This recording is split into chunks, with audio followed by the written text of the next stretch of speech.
মেধাবী চিকিৎসক, দায়িত্বশীল স্ত্রী, সংগ্রামী নারী সব চরিত্রই তার মাঝে খুঁজে পাওয়া যায়। পারিবারিক মর্যাদা ও শিক্ষাগত যোগ্যতার বিচারেও তার জুড়ি মেলা দায়। তিনি সাবেক রাষ্ট্রপতি জিয়াউর রহমানের পুত্রবধূ জুবাইদা রহমান। বর্তমানে এটি তার সবচেয়ে বড় পরিচয় হলেও তার বংশগত পরিচয়টাও বেশ মর্যাদাবান। তার পিতা রিয়ার অ্যাডমিরাল মাহবুব আলী ছিলেন এক আদর্শবান নেতা। স্বাধীনতার পর তিনি বাংলাদেশ নৌবাহিনীর প্রধান হিসেবে দায়িত্ব পালন করেছেন। এছাড়া ৭৫ পরবর্তী জিয়াউর রহমানের শাসনামলে তিনি তৎকালীন সরকারের ডাক ও টেলিযোগাযোগ মন্ত্রী ছিলেন। এমনকি এরশাদের সরকারের সময়েও তিনি মন্ত্রীর দায়িত্ব পালন করেছেন। তবে জুবাইদার পিতার বংশে সবচেয়ে বড় নাম ছিলেন মুক্তিযুদ্ধের সর্বাধিনায়ক জেনারেল এম.এ.জি. ওসমানী, যিনি সম্পর্কে জুবাইদা রহমানের চাচা হন। ডাক্তার জুবাইদার মা সৈয়দা ইকবাল মান্দ বানু ছিলেন একজন প্রখ্যাত সমাজ সংস্কারক। সুরভি নামক একটি সমাজ সেবামূলক প্রতিষ্ঠান পরিচালনার জন্য তাকে স্বাধীনতা পুরস্কার প্রদান করা হয়।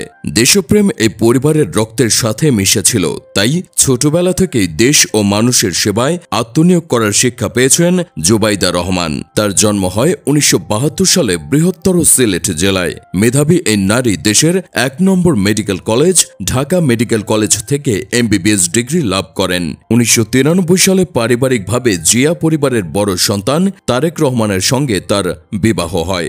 দেশের শীর্ষ রাজনীতিবিদের স্ত্রী হওয়ার পরও তিনি তার চিকিৎসক পরিচয়কে মর্যাদার সাথে ধরে রাখেন। ১৯৯৫ সালে ডাক্তার জুবাইদা রহমান বিসিএস স্বাস্থ্য ক্যাডারে সারা দেশে প্রথম স্থান অধিকারের গৌরব অর্জন করেন। এরপর লন্ডনের ইম্পেরিয়াল কলেজ থেকে মেডিসিন বিভাগে অধ্যয়ন করে রেকর্ড নম্বর ও স্বর্ণপদক নিয়ে এমএসসি ডিগ্রি অর্জন করেন এই মেধাবী চিকিৎসক। রাজনৈতিক পরিবারের সংসার জীবন পরিচালনার পাশাপাশি দীর্ঘদিন তিনি মানবিকতার সাথে দেশের মানুষের চিকিৎসা সেবা দিয়েছেন।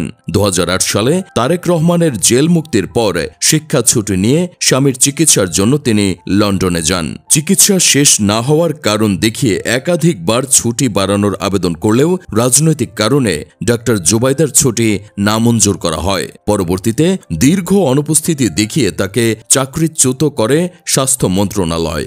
মুক্তিযোদ্ধা পরিবারের সন্তান এবং মেধাবী একজন চিকিৎসক হওয়া সত্ত্বেও শুধুমাত্র রাজনৈতিক প্রতিহিংসার কারণে তৎকালীন সরকার তাকে দেশের মানুষের কল্যাণ থেকে বঞ্চিত করে। পাশাপাশি ডাক্তার জুবাইদা ও তার মায়ের বিরুদ্ধে ৪,৮১,৮০,০০,০০০ টাকার সম্পদের তথ্য গোপন ও স্বামী তারেক রহমানকে সহায়তার অভিযোগ এনে মামলা দায়ের করা হয়। তারেক রহমান ও আরাফাত কোকা সাজাপ্রাপ্ত হওয়ার পর বিএনপি যখন জিয়া পরিবারের নেতৃত্ব হারিয়ে ফেলে তখন গুঞ্জন উঠেছিলেন ডাক্তার জুবাইদা দলের হাল ধরবেন। তবে সে গুঞ্জন সত্যি হয়নি।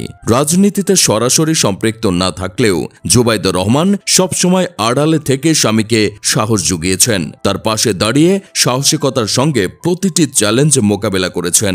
তারেক রহমান যখনই রাজনৈতিক চক্রান্তের শিকার হয়েছেন তখনই সবার আগে স্ত্রীকে পাশে পেয়েছেন।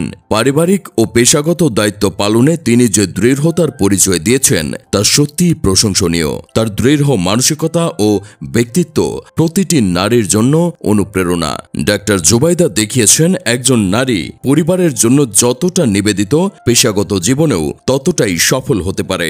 ভিডিওটি ভালো লেগে থাকলে আমাদের ইউটিউব চ্যানেলটি সাবস্ক্রাইব করে পাশেই থাকুন।